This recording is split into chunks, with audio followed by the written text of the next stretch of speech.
Bienvenue à cette édition rétrospective sur BSC TV. Mesdames, Messieurs, voici l'essentiel de l'actualité de la semaine qui s'écoule.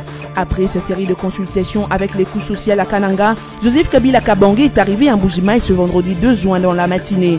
Accueilli par une foule immense qui l'attendait à l'aéroport de Bipemba, avant de se rendre au gouvernorat de province, le chef de l'État poursuit sa mission de pacification et de consolidation de la paix dans l'espace kassaïen. Adoption du projet de loi relatif au budget 2017 par l'Assemblée nationale le jeudi dernier, Bruno Tshibala indique que ce projet de loi trouvera de ressources par la moralisation de la vie publique, la lutte contre la corruption, la fraude, l'évasion fiscale et douanière, mais aussi de sanctions contre le corrompu. Enfin, les élèves finalistes de l'école primaire ont clôturé ce vendredi 2 juin 2017 les épreuves de l'examen national de fin d'études primaires sur l'ensemble du territoire national. Ils étaient au total 1 410 340 candidats, dont 51% de filles qui étaient concernées par ces épreuves, hormis ceux du Kasaï qui n'ont pas pu les passer en raison de l'insécurité. Sinon, un réaménagement du calendrier scolaire serait fait pour résoudre ces problèmes. La ville de Kananga, chef-lieu du Kasaï central, connaît depuis le week-end dernier une effervescence particulière depuis l'annonce d'un note de marque. Le président de la République, Joseph Kabila Kabange, y est attendu dans le cadre d'une mission de consolidation de la paix dans l'espace kassaïen.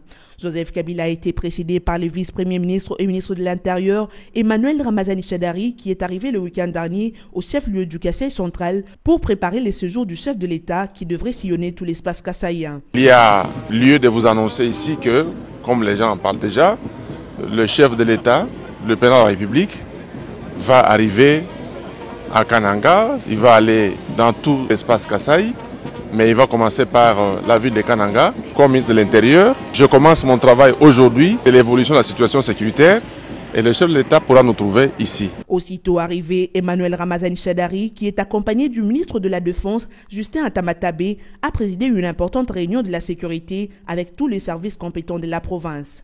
Au mois de mars dernier, Ramazani Shadari a séjourné au Kasaï et au Kasaï central pour une mission de pacification de ces deux provinces confrontées alors à l'insurrection de la milice Kamina Sampou. Pendant près de 9 mois, ces miliciens ont affronté les forces de l'ordre et de sécurité, provoquant une vague d'insécurité qui a causé d'importants déplacements de population à l'intérieur comme à l'extérieur du pays, mais aussi une grave crise humanitaire. À son tour, le président de la République, Joseph Kabila Kabange, devrait se pencher sur la situation sécuritaire actuelle qui est perturbée par la poursuite des activités d'autres milices sous le label Kamina Sampou. Une situation qui hypothèque l'organisation de l'enrôlement dans ces provinces et à la longue le processus électoral global. Le président de la République, Joseph Kabila Kabange, est arrivé à Kananga ce mardi 30 mai 2017 en début d'après-midi pour suivre de près et personnellement l'évolution des efforts pour la stabilisation de l'espace kassaïen.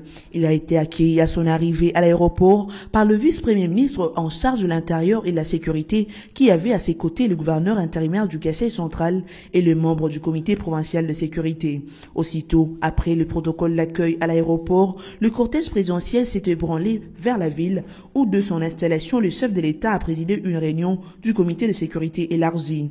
Le programme présidentiel à Kananga prévoit plusieurs rencontres avec les différents groupes socio-économiques et politiques pour la consolidation de la paix après la mission de pacification menée au mois de mars dernier par le vice-premier ministre Ramazani Shadari. Joseph Kabila devrait également se rendre à l'intérieur de la province du Kasaï central, mais aussi dans d'autres provinces de l'espace kassaïen affectées par les activités de milices. Le 5 avril dernier, dans son discours sur l'état de la nation, le chef de l'État avait annoncé l'instauration d'un secteur opérationnel au Kasaï pour faire face plus efficacement aux activités meurtrières de milices. Le président de la République, Joseph Kabila Kabange, a entamé ce jeudi 1er juin à Kananga ses consultations avec toutes les forces politiques et socio-économiques, mais également des structures étatiques à divers niveaux. Depuis ce matin, le bâtiment administratif du chef-lieu du Kasaï central vibre au rythme mouvementé du protocole qui fait défiler délégation après délégation. La feuille du protocole prévoyait 2 entretiens du président Joseph Kabila avec les délégations de l'armée, de la police, de députés provinciaux, de la FEC, de la société civile, de confessions religieuses, de la notabilité locales, des autorités coutumières, de jeunes, de députés provinciaux et tant d'autres. Tous ces entretiens se sont déroulés en présence du vice-premier ministre et ministre de l'Intérieur et Sécurité, Emmanuel Ramazani Shadari. Par cet exercice, Joseph Kabila entend écouter les uns et les autres pour cerner les causes et les conséquences de violences dans la région du Kasaï en vue de mesures importantes à prendre pour mettre fin à cette tragédie. Rappelons que le chef de l'État est arrivé à Kananga le lundi dernier pour une mission de consolidation de la paix. Il a immédiatement, après son arrivée, présidé une importante réunion de sécurité élargie. Après sa série de consultations à Kananga, chef-lieu du Kasaï central, le président de la République, Joseph Kabila Kabange, est arrivé à Mbujimaï, chef-lieu de la province du Kasaï oriental, ce vendredi 2 juin, dans l'avant-midi. Une foule immense attendait à l'aéroport de Bipemba pour assister à l'arrivée de son hôte de marque. D'après certaines sources, le chef de l'État s'est dirigé au gouvernorat de province et pourrait, dans les heures qui suivent, s'adresser à la population kassaïenne. Rappelons qu'avant l'étape des Kasaï oriental, Joseph Kabila a séjourné à Kananga où il a consulté les couches sociales, question de comprendre et prendre des mesures au sujet du phénomène Kamina Sampou qui a causé de morts et des déplacements de population. Le Premier ministre Bruno Tshibala est retourné ce mercredi 31 mai 2017 devant la représentation nationale pour présenter les projets de loi de finances de l'exercice 2017 après l'avoir déposé auprès du président de l'Assemblée nationale la semaine dernière. Selon l'économie du texte, ce budget de l'exercice 2017 est présenté en équilibre en recettes et en dépenses à 11 301,7 milliards de francs congolais, soit 23,8% du PIB et un taux d'accroissement de 68,8% par rapport à la loi de finances rectificative de 2016 qui avait été arrêtée à 6 694,5 milliards de francs congolais. Les recettes et les dépenses sont bien entendu arrêtées à 11 301,7 milliards de francs congolais. Les recettes figurent celles de budgets annexes qui se chiffrent à 878,5 milliards de francs congolais devant provenir de recettes des universités et des instituts supérieurs ainsi que des hôpitaux généraux de dépenses. Quant aux dépenses, elles semblent épouser les assignations du gouvernement contenues dans l'accord du 31 décembre au regard des accroissements et des affectations financières aux domaines concernés dans le social. Sachez que les dépenses personnelles, par exemple, couvrent 22,1% de budget général et un taux d'accroissement de 8,4% par rapport au niveau de 2016. La présentation de ce budget a été suivie d'un débat houleux avant la réplique du Premier ministre puis son éventuelle réception par les députés et son envoi à la Commission économique et financière pour examen approfondi. Bruno Tshibala a présenté les projets de budget 2017 devant les députés de l'Assemblée nationale le mercredi 31 mai dernier. Ce budget est évalué à 11 343 milliards de francs congolais, soit 7 800 millions de dollars américains. Pourtant, il ne fait pas l'unanimité de tous les élus du peuple. Ce, malgré son augmentation par rapport au budget laissé par l'exécutif Matata. Pour le député national de l'opposition Grégoire Lusenge, le budget présenté par le Premier ministre Bruno Tshibala n'est pas réaliste. Cet élu pense que ce budget ne permettra pas à la RDC de respecter ses engagements en ce qui concerne la santé de la mère et de l'enfant et de la lutte contre les épidémies. L'honorable Lusenge a recommandé qu'il y ait des améliorations sensibles en faveur du montant alloué à la vaccination de routine des enfants congolais et à la fièvre Ebola. Un point de vue appuyé par le député Henri Lokondo de la majorité présidentielle qui estime que ce budget n'est ni réaliste ni sincère, mais plutôt utopique. Il plaide cependant pour que ce budget soit revu au niveau de la Commission économique et financière de l'Assemblée nationale avant son adoption et d'ajouter que le budget devrait privilégier en priorité l'organisation des élections. Par contre, le député François Roubota de la majorité présidentielle note avec satisfaction les réalismes du budget présenté par Bruno Tshibala qui, selon lui, prend en compte tous les problèmes en rapport avec les missions assignées au gouvernement, notamment l'organisation des élections, l'amélioration des conditions sociales de la population, la sécurité et la paix. Pour preuve, ce budget accuse un accroissement de 68,8% par rapport au budget rectificatif du gouvernement précédent, a démontré les députés du mouvement social pour le renouveau MSR. C'est alors ce jeudi 1er juin que le Premier ministre est retourné à l'Assemblée nationale pour répondre aux différentes préoccupations émises le mercredi dernier par les députés nationaux. Le projet de loi relatif au budget 2017 a été déclaré recevable à l'Assemblée nationale ce lundi 1er juin 2017. Cette adoption est intervenue après la réplique du Premier ministre Bruno Tshibala au cours d'une plénière présidée jeudi 1er juin par le président de la Chambre basse du Parlement, Aubert Minakou.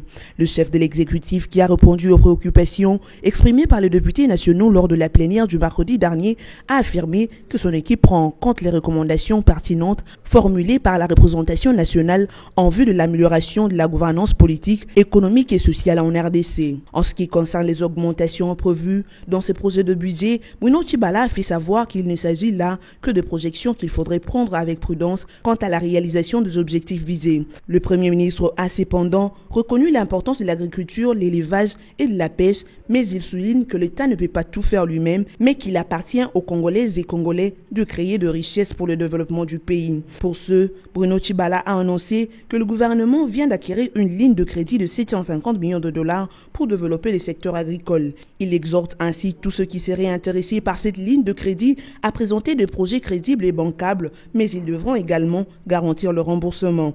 Les présidents de l'Assemblée nationale a renvoyé l'examen de ces prévisions budgétaires à la commission économico-financière ECOFIN pour examen approfondi dans un délai de 7 jours avant la présentation à la séance plénière.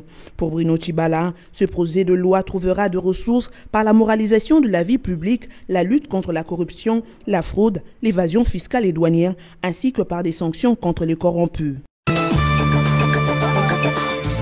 L'injustice et l'ingérence de l'Union européenne dans les affaires internes en République démocratique du Congo sont inadmissibles aux yeux des Africains. C'est en tout cas ce qu'on peut retenir de l'entretien qu'une délégation d'organisation régionale du continent a eu mardi 20 mai 2017 avec le président Joseph Kabila Kabange.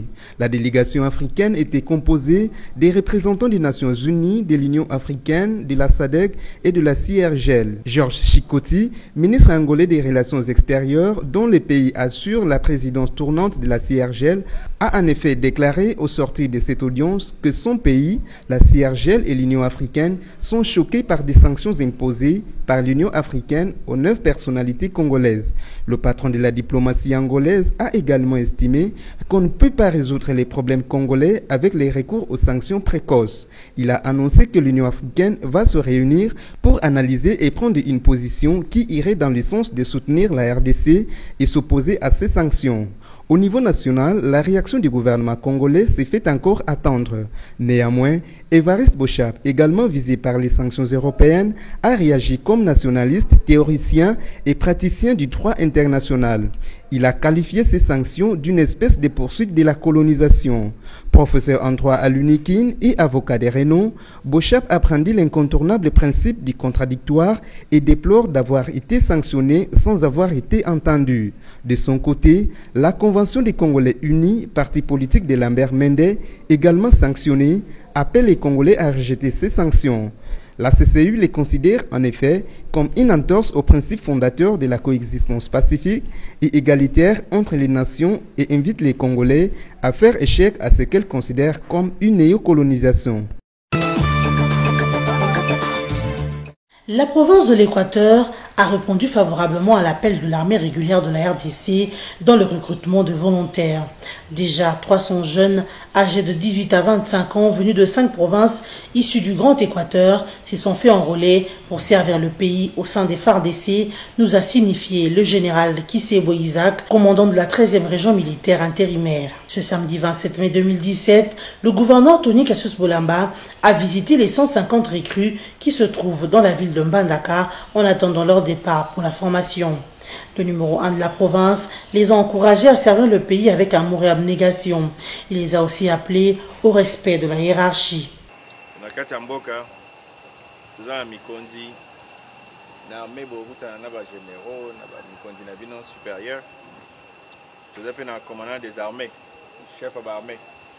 Commandant des armées, comment on est là?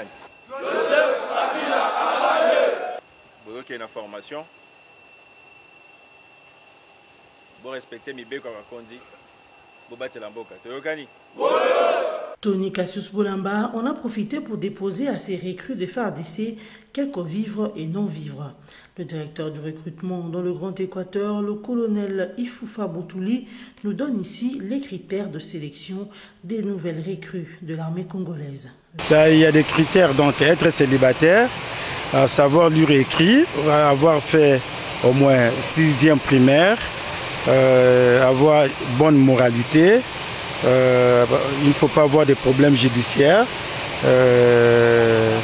être congolais, des RD Congo.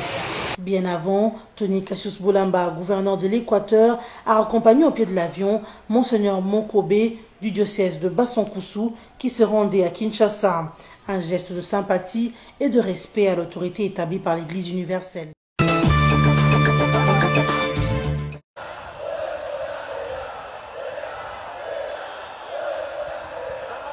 La ville de Mbandaka s'est réveillée dans un climat non habituel ce jeudi 1er juin 2017. La population a tué 3 personnes dont une femme et a brûlé vif 2 de ces personnes.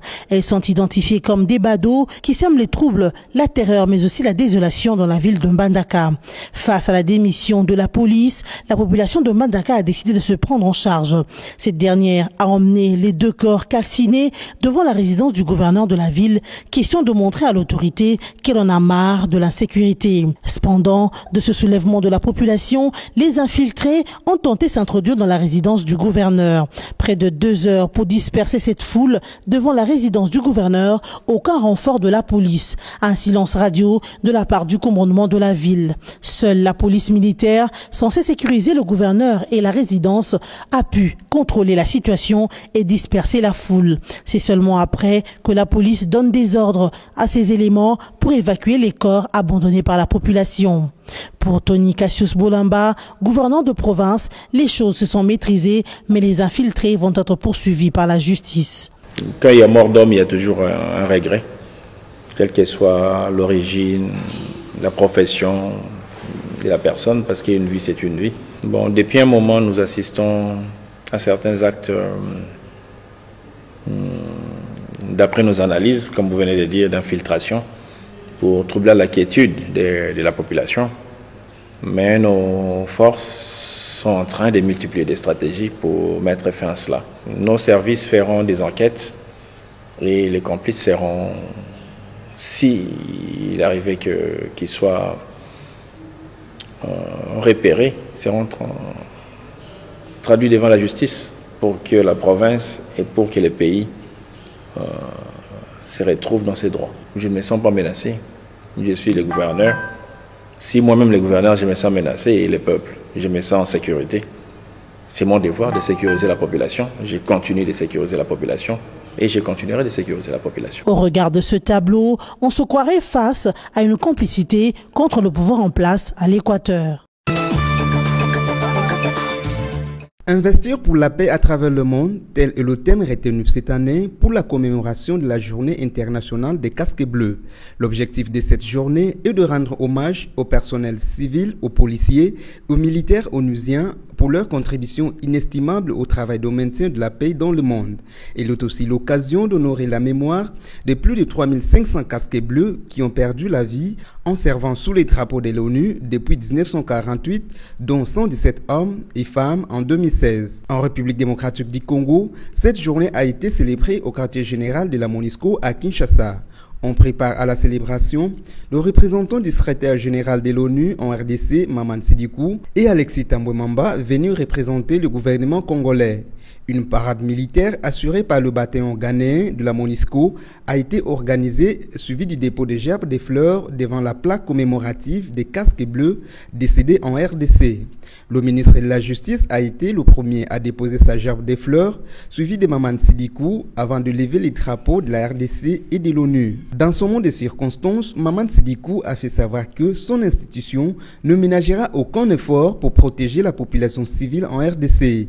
Il a aussi ajouté que la mission onusienne en RDC est loin d'être satisfaisante, mais elle s'y met pour créer des conditions propices pour une mission plus réussie. De son côté, Alexis Tambwe Mamba a remercié la MONUSCO pour son soutien et son implication dans la recherche de la paix en RDC. Il a cependant réitéré la demande du gouvernement congolais à l'ONU, qui est celle de doter la MONUSCO de gros moyens matériels et humains pour venir à bout des groupes armés.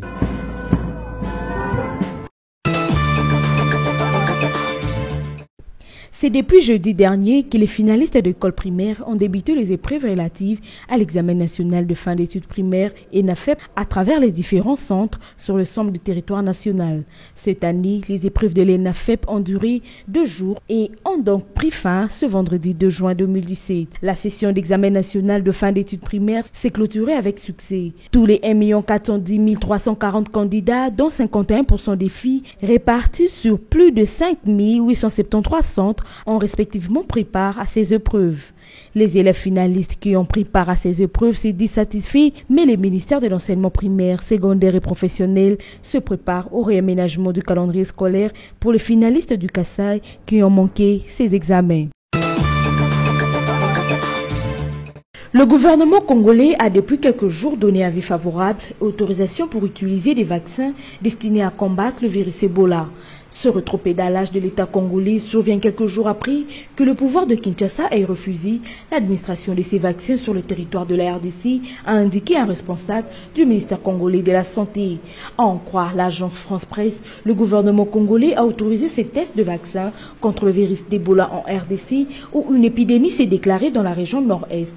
Nous attendons des partenaires un plan opérationnel qui déterminera ce qu'il faut faire concrètement et dans quelles aires géographiques le vaccin peut-il être utilisé, a encore ajouté les responsables du ministère qui a requis l'anonymat. Alors qu'il n'existe aucun vaccin homologue, l'OMS a annoncé le 18 mai, 7 jours après la déclaration de l'épidémie du virus Ebola par les autorités, qu'il existait un vaccin prometteur dont les stocks pourraient être acheminés dans quelques jours en RDC. Donald Trump a finalement annoncé le retrait de son pays de l'accord de Paris sur le climat ce jeudi 1er juin 2017. Une promesse de la campagne présidentielle au nom de la défense des emplois américains et de son slogan « L'Amérique d'abord ». Pour le locataire de la Maison-Blanche, l'accord de Paris constitue une atteinte à la souveraineté des États-Unis. Ce serait un fardeau financier et économique qui empêcherait la population américaine de bénéficier de la prospérité qu'elle pourrait tirer des ressources énergétiques américaines. Oui, nous nous retirons, mais nous allons commencer à renégocier et nous allons essayer d'atteindre un deal qui soit juste et équitable. Si nous ne pouvons pas, eh bien tant pis, et si nous pouvons, tant mieux. Par ailleurs, la communauté internationale a fustigé la décision de Donald Trump. La chancelière allemande Angela Merkel, quant à elle, regrette la décision du président américain et l'appelle à poursuivre la politique climatique qui préserve la Terre. De son côté, le commissaire européen à l'action pour le climat, Miguel Arias Canate, fait savoir que l'accord de Paris va perdurer et que le monde peut compter sur l'Europe dans la lutte contre le changement climatique. Malgré son regret relatif à la décision de son homologue américain, le président français Emmanuel Macron, quant à lui, fait savoir que la France et les États-Unis continueront à travailler ensemble, mais pas au sujet du climat. 4 buts contre 3, c'est la brillante victoire du tout-puissant Mazembe contre le Daring Club Motema Pembe. C'était dans le cadre de la deuxième journée de la manche retour de play-off du 22e championnat de la Ligue nationale de football que le Corbeau de Lubumbashi ont arraché cette victoire le lundi 29 mai 2017 au stade de Martyrs de la Pentecôte à Kinshasa. Avec un Mazembe dominateur au milieu de terrain, Renford Kalaba ouvre la marque pour les visiteurs à la 10e minute avant que Ben Malango n'ait récidive à la 21e minute. 2-0 pour les Louchois à moins d'une demi-heure de jeu. Il a fallu attendre la 31e minute pour voir Motema Pembe réduire les scores sur penalty transformé par son avance entre Jean-Marc Makuso. 2-1 était le score à la mi-temps. Durant la deuxième période, le Daring Club Motema Pembe remet les pendules à l'heure et égalise à la 66e minute grâce à Bongongo, entré en cours de jeu. Profitant d'une erreur de la défense mazembienne, Jean-Marc Makuso Mundele marque son deuxième but de la soirée et donne l'avantage aux Immaculés de Kinshasa, ce qui fait 3-2. Mais la joie était de courte durée dans les camps des Kinois. Car 2 minutes plus tard, l'international zambien et capitaine de Mazembe, Kalaba, remet à son tour les deux équipes à égalité en inscrivant un doublé d'une frappe tendue. Et à quelques minutes de la fin du temps réglementaire, les défenseurs centrales de Mazembe, les géants maliens Salif Koulibaly, donnent la victoire à son club en marquant le 4e but de la tête sur un travail de Deo Kanda. Les tout-puissants Mazembe en sortent vainqueurs et arrachent de belle manière la victoire en face des Desampe de Kinshasa. Il totalise 15 points ex-aequo avec Vita Club. Le Daring Club Motema Pembe garde quant à lui la tête avec 17 points, malgré sa défaite contre le tout-puissant Mazembe. La République démocratique du Congo gagne quelques places et améliore sa position au niveau africain et mondial d'après le classement FIFA mai 2017. La RDC a en effet intégré les top 5 africains au classement publié jeudi 1er juin à Zurich en Suisse. Le pays est classé 5e en Afrique et 39e mondial, alors qu'au classement précédent, publié le 4 mai dernier, la RDC occupait respectivement la 6e place en Afrique et la 41e place au monde. La RDC détrône ainsi le Burkina Faso qui a reculé de 3 places en partant du 4e au 7e rang continental après avoir perdu 60 points. Mais en termes de places, c'est la Mauritanie, 104e place, qui a connu la plus lourde chute à l'échelle mondiale avec la perte de 13 rangs. Par ailleurs, les 3 premières places africaines restent occupées en ordre de classement par l'Égypte, le Sénégal ou le Cameroun. Le Nigeria est 4e devant la RDC. La Tunisie vient après la République démocratique du Congo. Le Burkina Faso est 7e devant la Côte d'Ivoire 8e et le Ghana 9e, alors que l'Afrique du Sud est signalée en 12e position en Afrique et 65e au monde. Par ailleurs, le top 10 mondial est composé en ordre de classement de la manière suivante: Brésil, Argentine, Allemagne, Chili, Colombie, France, Belgique, Portugal, Suisse et Espagne.